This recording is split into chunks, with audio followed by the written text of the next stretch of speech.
Here is a video for American and International Latin Rumba. The video is based on Rumba walk, moving forward, backwards, and obviously both left and right. The idea of the video is to give the general understanding of how to move and transition between the steps. It's an exercise to enhance our balance and general ability.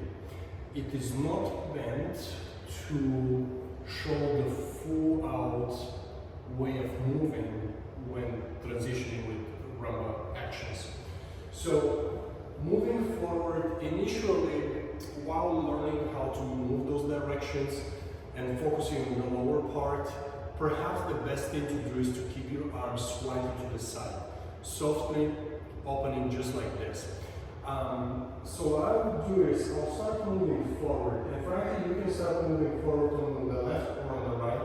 It won't matter because we'll always alter feet anyway. So what I will do is I will commence with the right foot. I will close the inner thighs, brush. Then from here I will point the foot forward and then slowly start sliding. Afterwards I will push my center over the foot. I'll do the same thing with the left.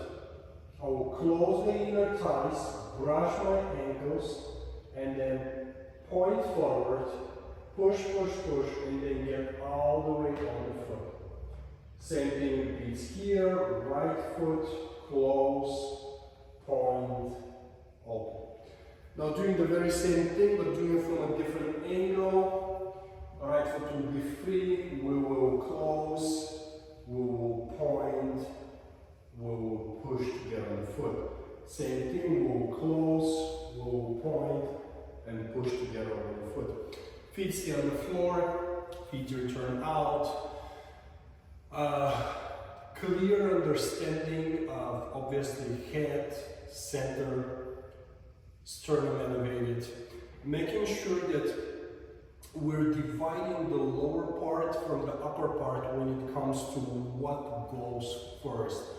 So what you would like to avoid, there are a few things that you would like to avoid. The first one is you don't want to drop on the foot. The second thing that you would like to avoid is you don't want to stretch so much that all of a sudden you're back weighted and you're behind the foot. So just monitor for those things. Your eyes should be slightly above your normal eye level.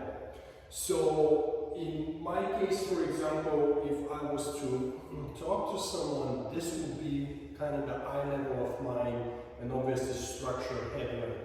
From here, if I dance, I'll actually look a bit more elevated. That definitely changes the feel. So what we would like to do is we would like to make the upper body lighter for the lower part. It's much easier to transition and corrects the structure. When we're moving sideways, same thing with the arms, at least initially. We're going to try to go to the right first. We'll start with feet closed.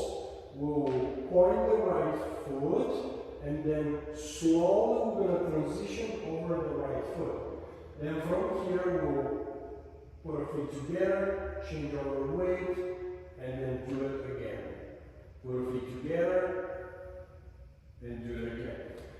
Before I do it to the left, and frankly to the left towards the very same way, there are a few things to monitor doing it correctly. The first thing is, when you're starting, you want to make sure that your inner thighs are overlapping. So if I do this, you can see how the inner thigh of my right foot is kind of overlapping the left. Frankly, if I do it with the left, it works just the same way. So it's not only that I put the feet together, but I actually try to create a soft overlap in between. So every time when you're putting the feet together and you're changing weight, there is a soft overlap happening versus I change my weight, widely open inner thighs, and change my weight, widely open inner thighs. So obviously we're all shaped different. So obviously some people do have a slightly more openings towards this side. others are more tilted towards in. My case, I was just born lucky because my legs are straight and it's easier. Make sure to feel comfortable. So if there's an insane discomfort, you probably shouldn't be overdoing it. You know, do your very best to close as much as possible. The other thing to monitor for is when you commence the step, you would like to make sure to have a straight, beautiful line. And then when you're moving your spine over the right foot, you're moving it without creating a swing of any kind. You just transfer your spine over the foot. A common mistake is as soon as we stretch one way, we tilt to get there, and then we straighten out, which of course is incorrect, referring to people that are starting to gain understanding of how those things matter. So again, straight, overlapped, feet turn out, feet on the floor. Here's my foot, getting on the foot, spine stays vertical. This is a line. Now make sure to move one step at a time, single step every time. So it is not everything goes, it is one action, then second action, one action, then second action. So kind of pick up your balance correctly. If I go to the left, as I already mentioned, it works the very same way. I'll point the foot, and then I'll gently get on the foot, closing, my inner thighs are overlapped. When I change, I simply change the overlap. So first it starts from the right foot overlapping the left, and then it goes to the left foot overlapping the right. From here, the left foot stretches again, and then of course swing the foot.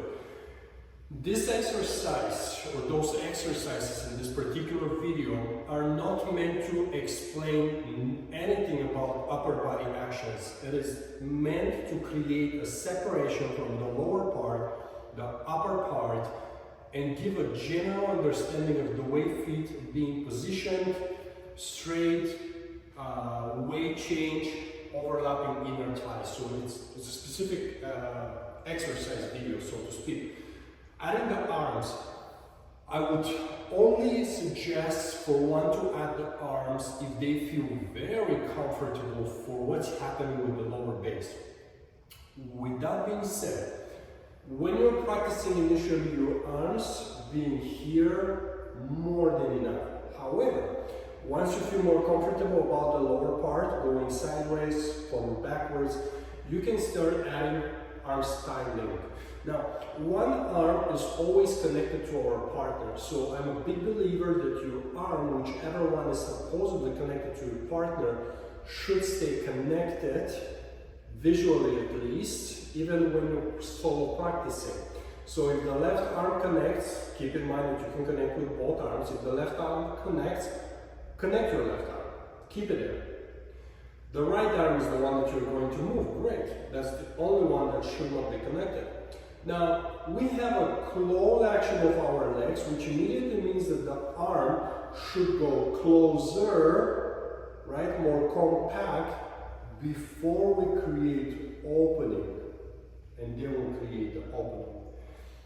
Every time, in every dance, frankly, this is a general rule, when we have more compact position with leg work wise, we create more space from the arms, right? So the arms and the legs, they're always kind of trying to communicate and work together.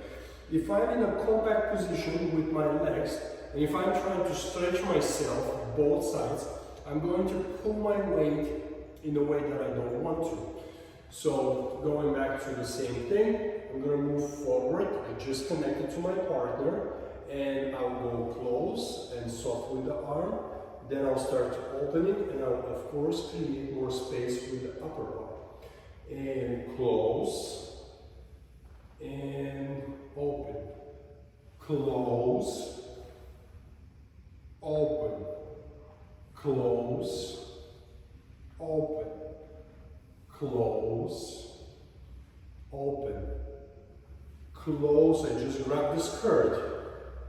Open, close, open. Left arm, same thing. Right arm is connected. We're going to move forward and backwards. So I can open, it connects, grab the skirt perhaps, opens the skirt, closes, drops the skirt, opens to the side, closes, open, close. Going to the side, very similar. It may feel quite different, however, because actions forward, backwards, or side to side, they don't feel alike. So, I'm going to connect, let's just say right now. I'm going to go to the left, open, close, change weight, grab the skirt, open, close, change weight, lift the arm here, and then close. Alright, arm, left arm connects, going to the right,